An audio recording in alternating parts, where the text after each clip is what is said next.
जय हिंद साथियों, I hope आप लोग स्वस्थ और मस्त होंगे और अपनी तैयारी में लगेंगे। डियर फ्रेंड्स, आज हम लोग हिंदी के महत्वपूर्ण टॉपिक को देखेंगे। इसमें वर्णमाला व विराम चिन्हों को देखेंगे एक ही वीडियो में। ये सारे के सारे इंपॉर्टेंट क्वेश्चन होंगे, क्योंकि इस वीडियो में से आप लोगों को डायरेक्ट ही एग्जाम में 5 से 7 क्वेश्चन देखने को मिलेंगे। तो आप चाह रहे हैं ये 5 से 7 क्वेश्चन तैयार हो जाएँ और ये शॉर्ट वीडियो होगा। ये एक ही वीडियो में पूरा जो भी जितना क्वेश्चन आप लोगों का रिवीजन हो सकता है उतना कराएंगे, और जो थ्योरी टाइप का होगा, जो इंपॉर्टेंट होगा, जहाँ से आप लोगों को डायरेक्ट क्वेश्चन देखने को मिलेगा, वो सारे के सारे कराएंगे। तो चलिए बिना देर किए हुए स्टार्ट करते हैं और इस वीडियो को शुरू से लास्ट तक देखिएगा। तो चलिए देख लेते हैं। पहला जो वर्णमाला होता है उसको 2 भागों में बांटा जाता है, पहला स्वर में और दूसरा व्यंजन में।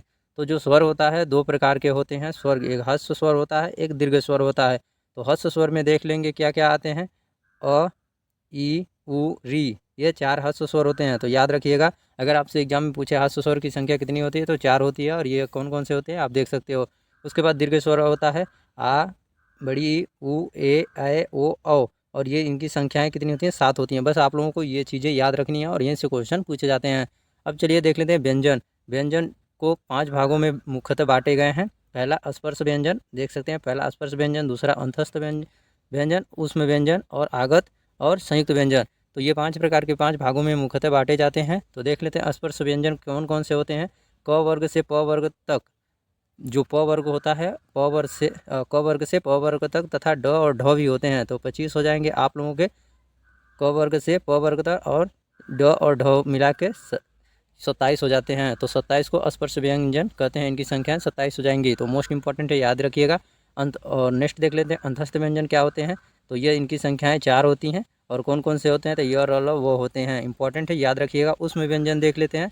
तो उसमें व्यंजन 4 होते हैं, बड़ा स, पिटपुरुआ स, ह, और इनकी संख्याएं भी 4 होती हैं, इंपॉर्टेंट है, याद रखिएगा। चलिए नेक्स्ट देख लेते हैं आगत। आगत क्या होते हैं, ज और फ, ये दोनों जो होते हैं आगत व्यंजन होते हैं, इंपॉर्टेंट है, इनकी संख्याएं 2 होती हैं, याद रखिएगा। यहीं से सारे के सारे आप लोगों को क्वेश्चन देखने को मिलेगा। और नेक्स्ट होता है अंतिम संयुक्त व्यंजन। संयुक्त व्यंजन छ, त्र, ज्ञ और स्र, इनकी संख्याएं कितनी होती हैं, 4 होती हैं, और इसको याद रख लेंगे। तो यहाँ से एक नंबर आप लोगों के किसी भी आप लोग बैठेंगे, जब भी एग्जाम में बैठेंगे, तो एक नंबर आप लोगों का फिक्स है। इतना ही, इतने मात्र इतने ही स्लाइड में जो इतना जितना बता दिया मैंने, यहीं से एक क्वेश्चन फिक्स है। तो इसको ध्यान से देखिएगा, एकदम 1-2 बार देखिएगा और इसको रट लीजिएगा, जिससे आप लोगों को एग्जाम में बैठने पर यहाँ से कोई कन्फ्यूजन ना हो। तो चलिए आगे देख लेते हैं। आई होप आप लोगों को सारे समझ में आ गया होगा। तो स्वरों की संख्या कितनी होती है, 11 होती है, और व्यंजनों की संख्या 41 होती है। टोटल मिला के 52 हो जाते हैं। तो इंपॉर्टेंट है, आप लोगों को इसको याद रखना है। स्वरों की संख्या 11 और व्यंजनों की संख्या 41, और टोटल मिला के 52 होते हैं। कुल वर्णमाला में वर्णों की संख्या कितनी होती हैं अगर पूछा जाए तो आप लोग याद रख लीजिएगा, इंपॉर्टेंट है।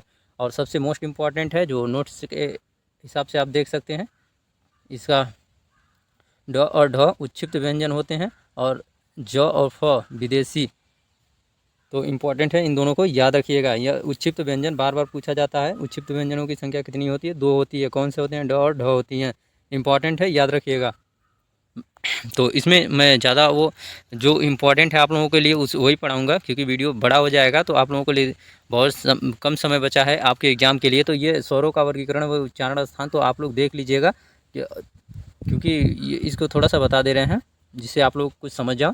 तो ये जो उच्चारण वर्ग, जो कंठ होता है और तालव्य होता है, मूर्धन्य होता है, ओष्ठ होता है, इनको जो होता है कंठ का, ये कंठ होता है उच्चारण स्थान है। और इसमें ह्रस्व स्वर आता है कौन, अ, और दीर्घ स्वर भी आता है आ, और निरानुनासिक और मौखिक मौखिक मौखिक स्वर। तो ये सारे हैं, इनको ह्रस्व स्वर और दीर्घ स्वर को मिला लेते हैं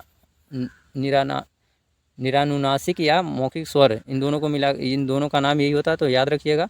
तो ये इम्पॉर्टेंट ज़्यादा नहीं है, तो आप एक बार देख लीजिएगा। और इम्पॉर्टेंट क्या है मैं नीचे दिखा देता हूँ, ये तो आप एक बार देख लीजिएगा। और अगर आप लोग कमेंट करेंगे तो इसका PDF भी टेलीग्राम चैनल पर डाल देंगे। यहाँ से इम्पॉर्टेंट पॉइंट ये है जो आपके एग्ज़ाम के लिए यहाँ से क्वेश्चन सारे मिलेंगे। तो देख लेते हैं। जिन वर्णों का उच्चारण बिना किसी, देख लेते हैं डियर फ्रेंड, थोड़ा सा इसको हम कर लेते हैं। हाँ, जिन जिन वर्णों का उच्चारण बिना अवरोध तथा बिना किसी दूसरे वर्ण की सहायता से होता है उन्हें क्या कहते हैं, तो स्वर कहते हैं। ठीक है, बिना अवरोध और बिना रुकावट के जो हम वर्ण उच्चारण करते हैं उसे स्वर कहते हैं। दूसरा है जिन स्वरों के उच्चारण में कम समय लगता है उन्हें क्या कहते हैं, तो ह्रस्व स्वर कहते हैं। इंपॉर्टेंट है, याद रखिएगा। नेक्स्ट है जिन स्वरों के उच्चारण में ह्रस्व स्वर से अधिक समय लगता है उन्हें क्या कहते हैं, तो दीर्घ स्वर कहते हैं। तो मैंने ऊपर दीर्घ स्वर, ह्रस्व स्वर ये सारे दिखा दिए हैं, तो आप लोग याद रखिएगा जो आपके एग्जाम के लिए अति महत्वपूर्ण है। चलिए नेक्स्ट देख लेते हैं। और ये देख लीजिए ह्रस्व स्वर हैं तो कौन कौन से हैं, इनकी संख्या 4 होती हैं, ये है। और ये मूल स्वर कौन कौन से होते हैं, तो इनकी भी संख्या 4 होती हैं, ये देख लीजिए। ह्रस्व स्वर और मूल स्वर एक ही होते हैं, तो इंपॉर्टेंट है, ये याद रखिएगा। और उसके बाद दीर्घ स्वर, ये दीर्घ स्वर कितने होते हैं, 7 होते हैं। और ये संख्या ये देख सकते हैं, और इन्हीं को याद रखना है डियर फ्रेंड, यहीं से क्वेश्चन सारे के सारे आते हैं। और आगत स्वर कौन से होते हैं, तो आप देख सकते हो उनकी संख्या 1 होती है। अग्र स्वर जो होते हैं इनकी संख्या 4 होती हैं। ई, बड़ी ई, ए, आय, ये अग्र स्वर है। और मध्य स्वर कौन से होते हैं, अ होता है, इंपॉर्टेंट है, याद रखिएगा। नेक्स्ट है पश्च स्वर, आ, उ, बड़ा ऊ, ओ, औ, आ, ये जो होते हैं ये सारे के सारे पश्च स्वर होते हैं। समृद्ध स्वर कौन से होते हैं, बड़ी ई, बड़ा ऊ। अर्ध समृद्ध होता है छोटी ई, छोटा ऊ। और विवर्त स्वर, विवर्त होते हैं कौन से, आ, ए, ओ, इंपॉर्टेंट है, ये 3 होते हैं। इनकी संख्याएं याद रखिएगा। आप इसका स्क्रीनशॉट ले सकते हैं, या तो आप टेलीग्राम चैनल को ज्वाइन कर लीजिएगा जहां आपको ये PDF प्रोवाइड कर दिया जाएगा। नेक्स्ट है अर्ध विवर्त है, ए, ओ, ए, अ, ओ, आ, तो ये इंपॉर्टेंट है, इनकी संख्या 4 होती है। नेक्स्ट है व्यंजनों की संख्या 41 होती है। स्पर्श व्यंजनों की संख्या 27 होती है। और अंतस्थ व्यंजनों की संख्या 4 होती है। और उसमें व्यंजनों की संख्या 4 होती है। तो आप लोगों को ऊपर दिखा दिया, और इसमें कोई भी कन्फ्यूजन है तो आप लोग कमेंट बॉक्स में ज़रूर कमेंट कीजिएगा। अगर आप लोग इतना ही कंप्लीट याद कर लेते हैं तो यहाँ से वर्णमाला से आप लोगों का एक भी क्वेश्चन नहीं छूटेगा। चलिए नेक्स्ट देख लेते हैं जो आप लोगों के लिए इम्पॉर्टेंट होंगे। तो ये क्या है, अल्प प्राण, महाप्राण, ये अघोष, सघोष, तो ये सारे के सारे हैं। और ये चार्ट से समझाना ज़्यादा लेंदी हो जाएगा। तो चलिए मैं आपको सीधे इंपॉर्टेंट पॉइंट्स दिखा देता हूँ जहाँ से आप लोगों के एग्जाम में क्वेश्चन बनेंगे। तो चलिए देख लेते हैं। आगत व्यंजनों की संख्या 2 होती है। संयुक्त व्यंजनों की संख्या 4 होती है। क वर्ग ध्वनियाँ ये जो होती हैं, क वर्ग ध्वनियाँ क्या होती हैं, क, ख, ग, घ, अंगा, ये होती हैं। और च वर्ग देख सकते हैं आप, बस इसको एक बार नज़र से देख लीजिए जिससे आप लोगों को कोई भी कन्फ्यूजन ना हो। यहीं से क्वेश्चन बनते हैं। ट वर्ग कौन सा होता है, त वर्ग कौन सा होता है, और प वर्ग क्या होता है। और ये सारे के सारे याद रखिएगा। यहाँ से क वर्ग से लेके आप लोग पूरा इंपॉर्टेंट है, क वर्ग से लेके और प वर्ग तक कौन से वर्ग में कौन से वर्ण आते हैं आप याद रखिएगा। और यहीं से क्वेश्चन बनते हैं। तो इंपॉर्टेंट है ये सारे के सारे, यहाँ तक आप याद रखिएगा जिससे आप लोगों को कोई कन्फ्यूजन ना हो। ठीक है, तो चलिए आगे बताता हूँ। जो इम्पोर्टेंट है ये है अंतस्थ व्यंजन। अंतस्थ व्यंजन य, र, ल, व होता है। और अर्धस्वर य, व होता है। ये अर्धस्वर इंपॉर्टेंट है, वेरी वेरी इंपॉर्टेंट है, याद रखिएगा। और लुंठित व्यंजन र होता है, तो ये भी इंपॉर्टेंट है। यहीं से सारे के सारे क्वेश्चन आते हैं। और ये सारे के आप लोगों के एग्जाम के लिए बेहद इंपॉर्टेंट है। और पार्श्व व्यंजन जो होते हैं ल होता है, तो इंपॉर्टेंट है आप लोगों को एग्जाम में मेरे हिसाब से अंतस्थ व्यंजन, अर्धस्वर और लुंठित व्यंजन या पार्श्व व्यंजन, और उसमें संघर्षी व्यंजन या उच्छिप्त व्यंजन देखने को मिलेंगे। इंपॉर्टेंट है, ये याद रखिएगा। यहाँ से लेके यहाँ तक आप लोगों के लिए बहुत इंपॉर्टेंट है डियर फ्रेंड्स। ये आप लोग यहाँ से लेके अंतस्थ व्यंजन से लेके उच्छिप्त व्यंजन तक इंपॉर्टेंट है, याद रखिएगा। वेरी वेरी मोस्ट इंपॉर्टेंट है। तो उसमें व्यंजन देख लिए होंगे आप लोग। उसमें संघर्षी व्यंजन जो होते हैं स, बड़ा स, पेटफुर्गा स, ह, और इनकी संख्याएँ 4 हो गई। और ये उच्छिप्त व्यंजन जो होते हैं ड और ढ होते हैं। और यहाँ से आप लोग देख सकते हो सघोष, अघोष, जो इंपॉर्टेंट है। चलिए थोड़ा सा स्लाइड को ऊपर कर देते हैं जिससे आप लोगों को पूरी दिखाई दे। तो देख लेते हैं यहाँ से आप लोगों को सघोष, सघोष व्यंजन प्रत्येक वर्ग के प्रथम एवं द्वितीय वर्ण तथा फ, स, बड़ा स, पेटफुर्गा स और स, ये क्या होते हैं, अघोष व्यंजन होते हैं। तो मोस्ट इंपॉर्टेंट है जो वर्ग के प्रथम और द्वितीय, जैसे आप लोग देख सकते हो यहाँ से क, ख, ग, घ अंगा होता है। तो 1, 2, 3, 4, 5। अब ये कह रहा है कि प्रथम यानी कि पहला और द्वितीय, ये क और ख, च और छ, ज और झ, तो ये सारे के सारे मोस्ट इंपॉर्टेंट प और फ, ये सारे के सारे अघोष व्यंजन होते हैं। और तथा फ, बड़ा स, पेटफुर्गा स और स, ये भी अघोष व्यंजन होते हैं। इंपॉर्टेंट है, आई होप आप लोगों को समझ में आ गया होगा। तो ये जो होते हैं ये आप लोग देख सकते हैं, ये होते हैं अघोष व्यंजन। नेक्स्ट देख लेते हैं जो आप लोगों के लिए इंपॉर्टेंट है, सघोष व्यंजन क्या होते हैं। बस इतना ही याद कर, एग्जाम के लिए ये बहुत इंपॉर्टेंट है, आपको इससे ज़्यादा पढ़ना ही नहीं है। अगर आप चाह रहे हो अपने वर्दी लेने का और पहनने का, अपने सपने को पूरा करने के लिए, तो ज़्यादा वीडियो मत देखिएगा, इसी को रिवीजन कर लीजिएगा। यहीं से क्वेश्चन आप लोगों को देखने को मिलेगा, ये मेरी गारंटी है। फिर आप लोग एग्ज़ाम देकर आओगे तो आप कमेंट बॉक्स में एक बार ज़रूर आप कमेंट कीजिएगा कि आप लोगों को यहीं से क्वेश्चन मिला कि कहाँ से। ज़्यादा इधर उधर पढ़ने से अभी अंतिम समय है, आप लोगों के लिए समय बहुत इंपॉर्टेंट है। तो चलिए देख लेते हैं संघर्ष व्यंजन कौन से होते हैं। प्रत्येक वर्ग तृतीय और चतुर्थ और पंचम, यानी कि जो आप लोगों के सारे बच गए यहाँ से लेके यहाँ तक, तीसरा चौथा पाँचवा, जहाँ क ख हो गया, उसके बाद क ख क ख, उसके बाद ग, जहाँ यहाँ लिख देते हैं हम एक बार, सॉरी यहाँ लिख देते हैं। जैसे यहाँ क हो गया, यहाँ ख हो गया, ग हो गया, घ हो गया और अंगा हो गया। तो ये सारे हो गए। तो ये जो क ख हो गया ये अघोष व्यंजन हो गया, और यहाँ से ग घ अंगा ये सारे सघोष व्यंजन हो जाएंगे। तो इम्पोर्टेंट है, आपको याद रखना है। तो सघोष व्यंजन में देख लेते हैं क्या क्या आते हैं। तृतीय चतुर्थ पंचम वर्ण तथा ये अड़ ढ ज य र ल व ह एवं सभी स्वर सघोष होते हैं। इंपॉर्टेंट है, याद रखिएगा, वेरी वेरी मोस्ट इंपॉर्टेंट है। तो आप लोगों को सबसे ज़्यादा इंपॉर्टेंट है सघोष व्यंजन याद कर लेने के लिए अघोष याद हो जाएंगे, क्योंकि वो पहला वर्ग होता है, और ये बस तीनों स होते हैं और फ होते हैं, बस इतना ही होता है अघोष व्यंजन। बाकी जो बच जाते हैं वो सघोष व्यंजन होते हैं। आई होप आप लोगों को समझ में आ गया होगा। तो चलिए नेक्स्ट देख लेते हैं जो आप लोगों के इंपॉर्टेंट होंगे। सघोष अघोष हो गए। अब देख लेते हैं अल्प प्राण व्यंजन कौन से होते हैं। प्रत्येक वर्ग में प्रथम एवं तृतीय, तो इसको हम मिटा देते हैं, उसके बाद देख लेते हैं। तो देख लेते हैं अब हम लोग देख लेते हैं इंपॉर्टेंट जो आप लोगों के लिए अल्पप्राण किसे कहते हैं। तो अल्पप्राण प्रत्येक वर्ग में प्रथम तृतीय और पंचम ये वर्ण तथा अंतस्थ व्यंजन क्या होते हैं, य र ल वो। तो ये अंतस्थ व्यंजन आप लोगों को दिखा दिए थे, इंपॉर्टेंट है। देखो अंतस्थ व्यंजन य र ल वो, ये चार अंतस्थ व्यंजन, और प्रथम तृतीय और पंचम ये क्या होते हैं, अल्पप्राण होते हैं। इंपॉर्टेंट है, आई होप समझ में आ गया होगा। चलिए नेक्स्ट देख लेते हैं। महाप्राण व्यंजन कौन से होते हैं। प्रत्येक वर्ग के द्वितीय एवं चतुर्थ वर्ण तथा उष्म वर्ण आप लोग देख सकते हैं, ये उष्म वर्ण यहाँ है। तो ये 300 और ह ये उष्म व्यंजन ये वहाँ हो जाएंगे, महाप्राण हो जाएंगे। इंपॉर्टेंट है, याद रखिएगा। तो आई होप आप लोगों को समझ में आ गया होगा। तो चलिए नेक्स्ट देख लेते हैं। नेक्स्ट पॉइंट है नासिक के व्यंजन या पंचवां अक्षर इसी को कहते हैं। ये लास्ट के पांचों अक्षर होते हैं सभी, तो इम्पॉर्टेंट है, तो ये आप देख सकते हो। नेक्स्ट है कंठ व्यंजन में पहला क वर्ग होता है, क ख ग अंगा ये होता है, कंठ व्यंजन हो जाएगा। तो आई होप आप लोगों को समझ में आ गया होगा। चलिए नेक्स्ट देख लेते हैं, इंपॉर्टेंट देख लेते हैं यहाँ से जो आपके एग्जाम के लिए महत्वपूर्ण है। तो देख लेते हैं हिंदी में मूलतः वर्णों की संख्या कितनी है, तो 52 है। इंपॉर्टेंट है, ऐसे ही पूछेगा।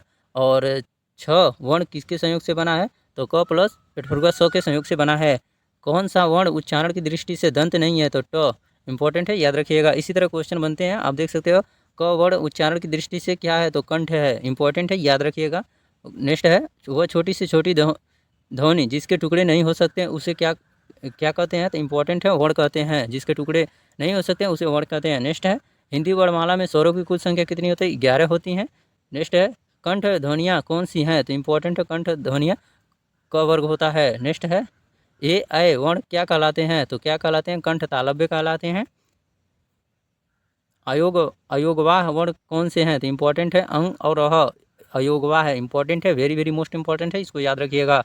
नेक्स्ट है अघोष वर्ण कौन सा है, इंपॉर्टेंट है, स महाप्राण है। इसको महाप्राण भी कहते हैं, अघोष भी कहते हैं। इंपॉर्टेंट है, याद रखिएगा। नेक्स्ट है हिंदी की बड़ा स ध्वनि है तालव्य कहते हैं, इसको अघोष भी कहते हैं, अघोष महाप्राण। इंपॉर्टेंट है, याद रखिएगा। और य र ल वो किस प्रकार के व्यंजन है, तो अंतस्थ व्यंजन है। तो आई होप आप लोगों को सारे डाउट क्लियर हो गएंगे। इतने ही बस सारे के पॉइंट को देख लेंगे, 1 से 2 बार देख लेंगे, सारे के पॉइंट को समझ लेंगे, तो आप लोगों का एक भी क्वेश्चन नहीं छूटेगा, ये मेरी गारंटी है। एग्जाम में बैठोगे सारे के सारे क्वेश्चन कर जाओगे।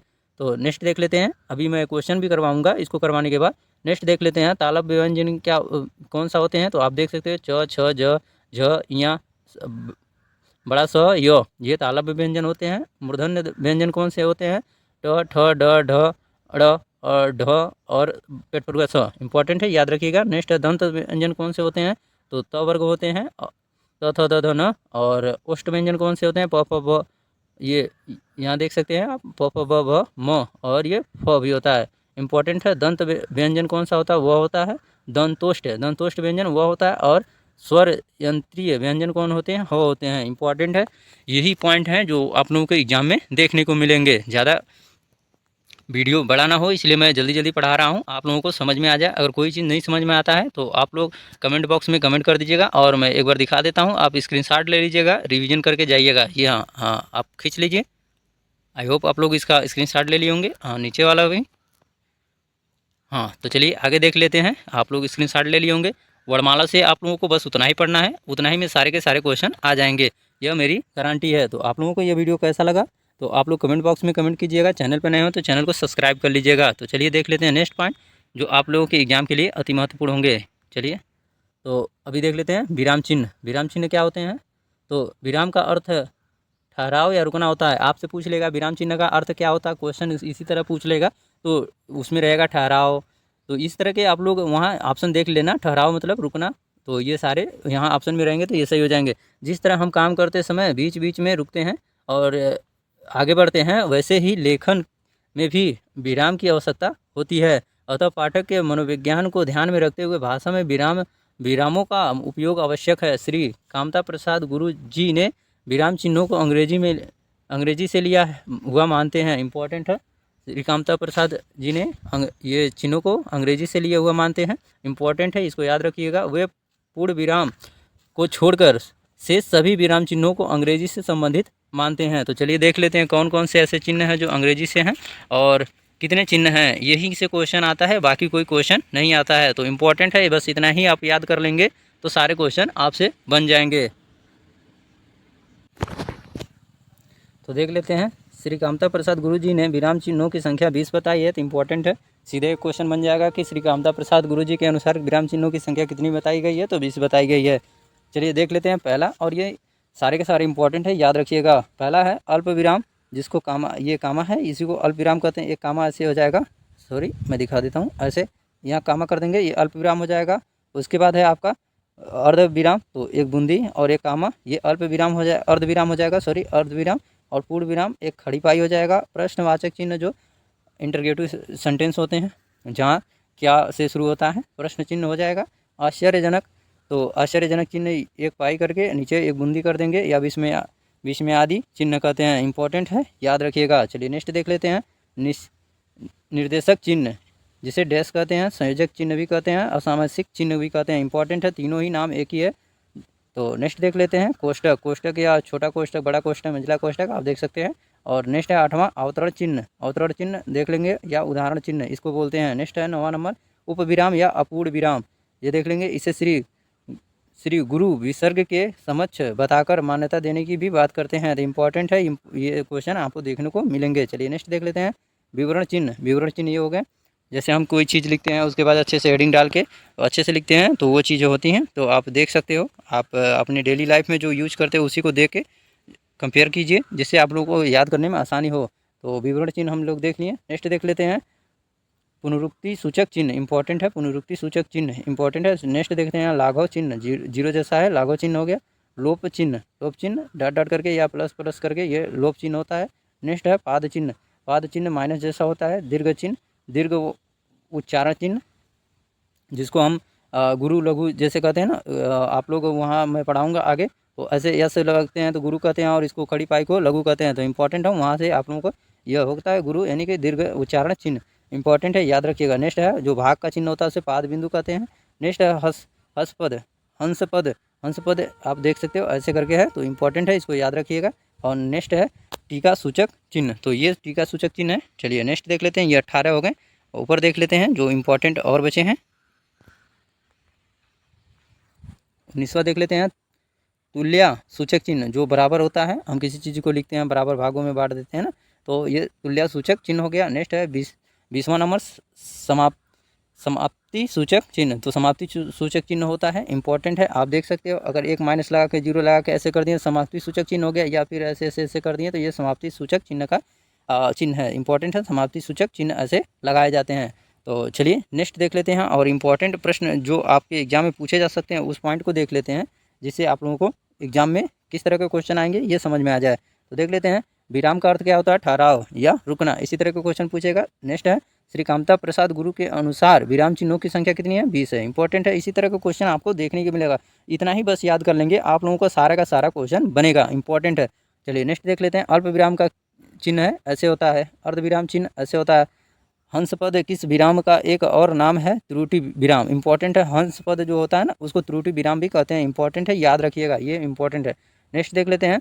राम कहाँ जा रहा है? तो इंपॉर्टेंट है। राम कहाँ जा रहा है, इस वाक्य में किस प्रकार का चिन्ह प्रयोग होगा? तो इंपॉर्टेंट है, ये प्रश्नवाचक चिन्ह होता है या, ठीक है ना, तो इंटरगेटिव कहते हैं इसको, तो याद रखिएगा। इंग्लिश में हिंदी में यहाँ, कहाँ, कब, कैसे, क्यों, तो ये सारे के सारे क्या होते हैं? इस तरह के चिन्ह लगते हैं। तो इसी को क्या कहते हैं? कौन सा विराम चिन्ह लगेगा? तो ये हो गया। इंपॉर्टेंट है, आप लोग देखेंगे, इसे प्रश्न सूचक चिन्ह कहते हैं। नेक्स्ट प्रश्न है, पूर्ण विराम का प्रयोग कहाँ किया जाता है? तो वाक्य के अंत में, जब कोई सेंटेंस हम बोलते हैं और वो पूर्णतः खत्म हो जाता है, वहाँ खड़ी पाई लगाते हैं, उसी को क्या कहते हैं? पूर्ण विराम कहते हैं। इंपॉर्टेंट है, याद रखिएगा। उप विराम किसे कहते हैं? तो डबल ऐसे बूंदा कर देंगे, ये देख सकते हैं आप, तो उसके अल्प विराम, उप विराम कहते हैं, सॉरी, उप विराम कहते हैं। नेक्स्ट है, किस विराम चिन्ह का उपयोग सर्वाधिक होता है? तो मोस्ट इंपॉर्टेंट है, अल्प विराम का चिन्ह का प्रयोग सर्वाधिक होता है। इंपॉर्टेंट है। चलिए नेक्स्ट देखें। उदाहरण चिन्ह का प्रयोग कब किया जाता है? जब किसी कथन का ज्यों का त्यों लिखा जाता है। तो मोस्ट इंपॉर्टेंट है, जब किसी कथन को ज्यों को त्यों लिखा जाता है तो उदाहरण चिन्ह का प्रयोग किया जाता है। इंपॉर्टेंट है, याद रखिएगा। चलिए नेक्स्ट देख लेते हैं। और नेक्स्ट यहाँ हो जाएगा। और अगला देखते हैं, संक्षिप्त रूप दिखाने के लिए विराम चिन्ह का प्रयोग करते हैं। तो इंपॉर्टेंट है। और नेक्स्ट है, निर्देशक चिन्ह का प्रयोग किया जाता है संकेत के लिए। निर्देशक चिन्ह के, जैसे हम किसी रोड पे जाते हैं तो साइन दिया जाता है, लेफ्ट राइट कैसे मुड़ना है, तो वो निर्देशक चिन्ह होते हैं। तो उस तरह के चिन्ह को संकेत के लिए प्रयोग किया जाता है। नेक्स्ट है, रात्रि निशा में रिक्त स्थान पर उचित चिन्ह का प्रयोग कीजिए। तो इंपॉर्टेंट है, ये हो गए बराबर के साइन को, तो देख सकते हैं आप। नेक्स्ट है, लोप निर्देशक डॉट डॉट डॉट डॉट का प्रयोग कहाँ किया जाता है? तो जब पूर्ववाद की पुनरुक्ति करनी हो। इंपॉर्टेंट है। तो ये सारे के सारे इंपॉर्टेंट थे 20, ये आप एक बार स्क्रीनशॉट ले सकते हैं। बस इतना ही पढ़ना है, किसी भी टॉपिक को डिटेल में नहीं पढ़ना है। जो मैं बता रहा हूँ उतना ही अगर आप पढ़ लेंगे तो आप लोगों को सारे के सारे क्वेश्चन बन जाएंगे। तो एक बार आप इसका पहले स्क्रीनशॉट ले लीजिए। आई होप ले लिए होंगे। फिर एक बार और हम दिखा दे रहे हैं, ये यहाँ से ले लीजिए। हाँ, तो बस इतना ही आपको एग्जाम से पहले रिवीजन करना है और ये वीडियो देख लेनी है, जहाँ से आप लोगों के सारे क्वेश्चन बनेंगे। तो ये होंगे थ्योरी सेक्शन। अब चलते हैं हम प्रश्न की ओर। आप देखिए आप लोगों को कैसे प्रश्न बनते हैं। प्रश्न किस तरह बनते हैं आप लोगों को पढ़ के ही पता चल जाएगा कि क्या आप लोगों ने सही पढ़ा है कि नहीं पढ़ा है। एक भी क्वेश्चन बाहर नहीं जाएगा, आप प्रश्न देख के ही बता देंगे। जैसे पहला प्रश्न है, हिंदी वर्णमाला में ऊष्म व्यंजन क्या होते हैं? तो ऊष्म व्यंजन सिंपल सी बात है, आप लोगों को पढ़ाया मैंने। ऊष्म व्यंजन क्या होते हैं? बड़ा सा, पेट भरुआ सा, स और ह, ये सारे के सारे क्या होते हैं? ऊष्म व्यंजन होते हैं। इंपॉर्टेंट है, पहला ही आपका राइट आंसर हो जाएगा। इंपॉर्टेंट है। चलिए नेक्स्ट प्रश्न देख लेते हैं। प्रश्न क्या है दूसरा, हिंदी के जिन वर्णों का उच्चारण करते समय केवल श्वास का प्रयोग किया जाता है, उन वर्णों को क्या कहते हैं? सघोष कहते हैं, अघोष कहते हैं, अघोष कहते हैं, सघोष कहते हैं, अल्प प्राण, महाप्राण क्या कहते हैं? तो इंपॉर्टेंट है, इसको क्या कहते हैं? अघोष व्यंजन कहते हैं। इंपॉर्टेंट है। अभी देख लिए नेक्स्ट क्वेश्चन, य र ल व व्यंजन को क्या कहते हैं? तो आपको मैं ऊपर सारा का सारा बता दिया हूँ। और य र ल व को क्या कहते हैं? तो बी पॉइंट राइट आंसर हो जाएगा। अंतस्थ व्यंजन कहते हैं। ये इंपॉर्टेंट है, मैंने बहुत ढूंढने के बाद ये किताब मिला है। इंपॉर्टेंट सारे के सारे इंपॉर्टेंट क्वेश्चन हैं जो आप लोगों के एग्जाम के लिए बहुत बेनिफिशियल होने वाले हैं। तो चलिए नेक्स्ट देख लेते हैं प्रश्न जो आपके एग्जाम के लिए कितने महत्वपूर्ण हैं। नेक्स्ट प्रश्न देख लेते हैं। प्रश्न संख्या 4, निम्नलिखित ओष्ठ ध्वनि है। तो मोस्ट इंपॉर्टेंट है, आप लोगों को बताया था। फो क्या है? ओष्ठ ध्वनि है। नेक्स्ट है, बाबेल को हिंदी में क्या कहते हैं? तो सिंपल बात इंग्लिश में पूछ दिया, बाबेल मतलब होता है क्या? स्वर कहते हैं। चलिए नेक्स्ट प्रश्न देखते हैं। जिन शब्दों के अंत में अ आता है उन्हें क्या कहते हैं?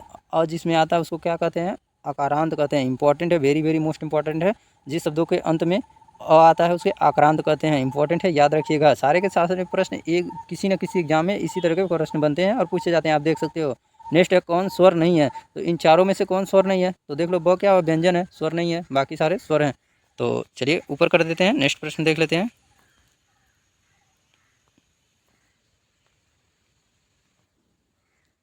व्यंजनों में कौन सा वर्ण घोष है? तो इंपॉर्टेंट है, जो आप लोग देखो, घोष, सघोष, अघोष सारे बताया था, तो ये घोष है। तो मोस्ट इंपॉर्टेंट है, आप लोग अपना राइट आंसर सेलेक्ट कर लेंगे। इसमें हो जाएगा द स, मतलब सी पॉइंट सही हो जाएगा। नेक्स्ट है, भाषा की सबसे छोटी इकाई क्या कहते हैं? तो इंपॉर्टेंट है, क्या कहते हैं? वर्ड या अक्षर कहते हैं। इंपॉर्टेंट है, इसी की तरह के सारे क्वेश्चन आपको मिलेंगे देखने को। नेक्स्ट है, वर्णमाला किसे कहते हैं? तो वर्णमाला किसे कहते हैं? क्या होता है? व्यवस्थित वर्ण समूह को वर्णमाला कहते हैं, या वर्णों के व्यवस्थित समूह को कहीं कहीं दिया रहेगा वर्णों के व्यवस्थित समूह को वर्णमाला कहते हैं, या व्यवस्थित वर्ण समूह को वर्णमाला कहते हैं। दो तरह के ये क्वेश्चन बना सकते हैं और दोनों ही सही होते हैं। ठीक है, तो नेक्स्ट देख लेते हैं। निम्नलिखित में से कंठ ध्वनियाँ कौन सी हैं? तो कंठ ध्वनियाँ कौन सी होती है? क जो कंठ से आता है क ख ग घ अंगा, ये कंठ ध्वनियाँ होती हैं, तो यानी कि ए पॉइंट सही हो जाएगा, इंपॉर्टेंट है। चलिए नेक्स्ट प्रश्न देख लेते हैं। देखिए कितनी आसानी से सारे के सारे क्वेश्चन बन रहे हैं।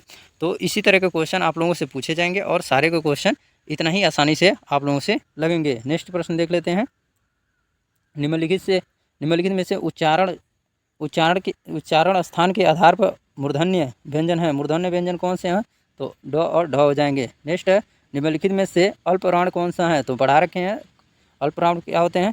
पहला और तीसरा अल्पप्राण होते हैं, बाकी जो बच गए महाप्राण होते हैं। नेक्स्ट देख लेते हैं। निम्नलिखित शब्दों में से नवीन विकसित ध्वनियाँ कौन सी हैं? तो मोस्ट इंपॉर्टेंट है, इन शब्दों में से कौन सा नवीन विकसित ध्वनियाँ हैं? तो मोस्ट इंपॉर्टेंट है, इसका राइट आंसर हो जाएगा ए पॉइंट। ख खज, जैसे खिज्र पढ़ते हैं, खज्र, ख ग, ये बूंदी है, ग बना के उसके नीचे बूंदी है, ये हो जाते हैं निम्न जो ध्वनियाँ हैं, इसको कहते हैं। तो इम्पॉर्टेंट है, आई होप आपको समझ में आ गया। चलिए 14 हो गए। अभी नेक्स्ट देख लेते हैं। आप लोगों को कैसा क्वेश्चन सही से आप कर पा रहे हैं कि नहीं? अगर आप लोग सारे के सारे क्वेश्चन आसानी से कर पा रहे हैं तो आप लोगों को जितना मैं पढ़ाया हूँ उससे बाहर कोई भी देख लेंगे, आप लोगों को कोई क्वेश्चन नहीं आएगा। नेक्स्ट है 15 नंबर क्वेश्चन। निम्नलिखित में से कौन सा घोष वर्ड है? तो इंपॉर्टेंट है, घोष वर्ड म होता है, तो इंपॉर्टेंट है, याद रखिएगा। और घोष वर्ड कौन कौन से मैंने बताया था, एक दो क्या होता है, 2 3 क्या होता है, ठीक है। और ये सारे के सारे याद रहेंगे आपसे, बहुत आसानी क्वेश्चन हो पाएगा, इसलिए मैं इसका स्क्रीनशॉट दिला दिया हूँ। आप लोग उसको रिवीजन कीजिए और ये क्वेश्चन को देखिए, धड़ाधड़ आप लोग क्वेश्चन करते जाएंगे। नेक्स्ट है प्रश्न, निम्नलिखित में से एक वर्ण व्यंजन नहीं है, तो इनमें से कौन सा है जो व्यंजन नहीं है? तो व्यंजन नहीं है तो स्वर होगा, इंपॉर्टेंट है, ये पॉइंट हो जाएगा। तो चलिए नेक्स्ट देख लेते हैं। निम्नलिखित में से कौन सी ध्वनि ओष्ठ नहीं है? तो ओष्ठ नहीं है तो इंपॉर्टेंट है, तो आप लोग देख सकते हैं। तो क्या है? ओष्ठ नहीं है, बाकी क्या है? ओष्ठ है। देख लेते हैं नेक्स्ट क्वेश्चन। हिंदी भाषा में मूलतः वर्णों की संख्या कितनी है मानी गई है? तो वर्णों की संख्या इसमें कितनी मानी गई है? तो 52। जो कुल वर्ण है कितने हैं? 52 हैं। तो इसमें से 11 स्वर हैं और 41 व्यंजन है, इंपॉर्टेंट है, याद रखिएगा। और उनका वर्गीकरण भी किया गया है, सघोष, अघोष, स्पर्श व्यंजन, संघर्षी व्यंजन, ये सारे के सारे में बांटा गया था। तो मैंने ऊपर सारे को सारे बता दिया हूँ, आप लोगों को कन्फ्यूजन ना हो, तो ये बातें याद रखिएगा। तो आप लोगों को सारे के सारे क्वेश्चन करने हैं जिससे आप लोग बेहद आसानी से अपना एग्जाम क्रैक कर सकते हैं। नेक्स्ट देख लेते हैं। निम्नलिखित में से नासिक के व्यंजन क्या होते हैं? तो नासिक के व्यंजन कौन से होते हैं? तो इंपॉर्टेंट है यहाँ, ये नासिक के व्यंजन कौन से होते हैं? 5वां अक्षर जिसे कहते हैं, या लास्ट के जो पाँचवा अक्षर होता है ना, वही नासिक के व्यंजन होते हैं, इंपॉर्टेंट है, याद रखिएगा। चलिए नेक्स्ट देख लेते हैं। ए और अ वर्ण क्या कहलाते हैं? ए और अय वर्ण क्या कहलाते हैं? तो इंपॉर्टेंट है, कंठ तालव्य कहलाते हैं, इंपॉर्टेंट है, सारे के सारे पढ़ा दिया हूँ। तो वीडियो को 1 से 2 बार देखिएगा जिससे आप लोगों को बेहद आसानी से कर सकें। चलिए नेक्स्ट देख लेते हैं। क्वेश्चन नंबर 21, निम्नलिखित में से किसी ध्वनि की मानक वर्णमाला स्थान नहीं दिया गया है? तो मोस्ट इंपॉर्टेंट है, वर्णमाला में किसे मानक स्थान नहीं दिया गया है? तो सी पॉइंट हो जाएगा, श्री जो लिखते हैं ना ऐसे, श्रीमान, तो ये श्री जो लिखते हैं इसको नहीं दिया गया, इंपॉर्टेंट है। चलिए नेक्स्ट देख लेते हैं। निम्नलिखित शब्दों में से किस शब्द के द्वैत व्यंजन हैं? द्वैत व्यंजन कौन से हैं? तो इंपॉर्टेंट है, ये इसमें द्वैत व्यंजन दिल्ली में है, इंपॉर्टेंट है, ये क्वेश्चन पूछे जाते हैं, तो इसको देख लीजिएगा। चलिए नेक्स्ट प्रश्न देख लेते हैं।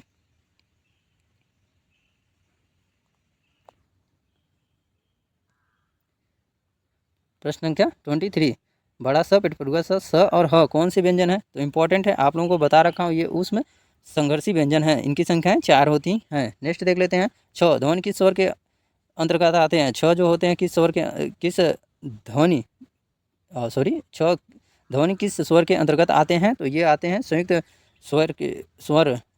संयुक्त वर्ण के अंतर्गत आते हैं, इंपॉर्टेंट है, सी पॉइंट हो जाएगा, आप लोग देख लीजिएगा। नेक्स्ट है, हिंदी शब्दकोश में छ का क्रम किस वर्ण के बाद आता है? तो ये वेरी मोस्ट इंपॉर्टेंट है, इसको याद रखना बहुत ज़रूरी है, तो राइट आंसर हो जाएगा ए पॉइंट। चलिए नेक्स्ट देख लेते हैं। आप इसको कैसे समझ पाएंगे? जैसे ये छ जो किसके संयोग से बनता है? क प्लस छ, तो इस तरह जो संयोग से बनते हैं ना, आप याद रखेंगे तो आप बेहद आसानी से ये क्वेश्चन कर जाएंगे। चलिए नेक्स्ट प्रश्न देख लेते हैं, और इसमें बहुत सारे क्वेश्चन है डियर फ्रेंड्स, तो मैं आप लोगों को चाह रहा हूँ कि ज़्यादा से ज़्यादा प्रैक्टिस हो जाए आप लोगों को, और ये वीडियो बहुत बड़ा तो होगा लेकिन आपके एग्जाम के लिए बेहद बेनिफिशियल होगा। चलिए नेक्स्ट देख लेते हैं। प्रश्न है 26 नंबर, ज वर्ण किन वर्णों के संयोग से बनता है? तो मोस्ट इंपॉर्टेंट है, ज्ञ किस वर्णों के संयोग से बनता है? तो इंपॉर्टेंट है, आप लोग अपना राइट आंसर चुन लेंगे। तो ये देखिए, ज्ञ जो होता है ना, वो ज प्लस यहाँ से बनता है, तो इम्पोर्टेंट है, याद रखिएगा। नेक्स्ट प्रश्न देख लेते हैं। निम्नलिखित में से अघोष वर्ण कौन से हैं? तो इम्पोर्टेंट है, स हो गए। नेक्स्ट है 28 नंबर, घ का उच्चारण स्थान कौन सा है? तो बी हो जाएगा, कंठ है। क ख ग घ अंगा में क्या होते हैं? सारे के सारे कंठ वर्ण होते हैं। निम्नलिखित, चलिए निम्नलिखित में से संयुक्त व्यंजन कौन से हैं?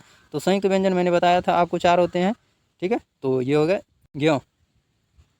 तो ये पार्ट नंबर पहला आप हो जाएगा। इम्पॉर्टेंट है क्योंकि यहाँ तक हमने 29 तक देख लिया और यह पार्ट नंबर पहला हो जाएगा, जिससे आप लोग पहले रिवीजन कर लीजिए। यह पार्ट पहला हो जाएगा। इसमें आप लोगों को थ्योरी प्लस 29 क्वेश्चन करा दिया। अभी जो पार्ट नंबर 2 आएगा ना, पार्ट नंबर 2, जिसमें मैं आप लोगों को सारे का सारा क्वेश्चन कम से कम 100 प्लस, उससे भी ज़्यादा 100 प्लस क्वेश्चन कराऊँगा। किससे? वर्णमाला और विराम चिन्हों से। तो आप लोग इस वीडियो को पूरा प्रॉपर देखिएगा और इसका नोट्स अगर बनाने की ज़रूरत नहीं है, आप लोग जिसको मैं बोला हूँ स्क्रीनशॉट ले लीजिए, उसी को स्क्रीनशॉट लेके आप लोग 1 से 2 बार 3 बार पढ़ लीजिए और उसके बाद एमसीक्यूज बनाते रहिए, जिससे आप लोगों को एग्जाम में कोई दिक्कत नहीं होगा। तो आज के लिए बस इतना ही, मिलेंगे नेक्स्ट पार्ट में और इसका नेक्स्ट वीडियो बना के लाऊंगा, मैं आप लोगों को डाल दूंगा, जिससे आप लोगों का एग्जाम अच्छे से हो सके और आप एग्जाम क्रैक करके आप लोगों का सपना पूरा हो सके। तो डियर फ्रेंड्स, आज के लिए बस इतना ही। जय हिंद, वंदे मातरम। और ज़्यादा से ज़्यादा आप लोग दोस्तों में इस वीडियो को ज़्यादा से ज़्यादा शेयर कीजिएगा। तो आज के लिए बस इतना है। जय हिंद।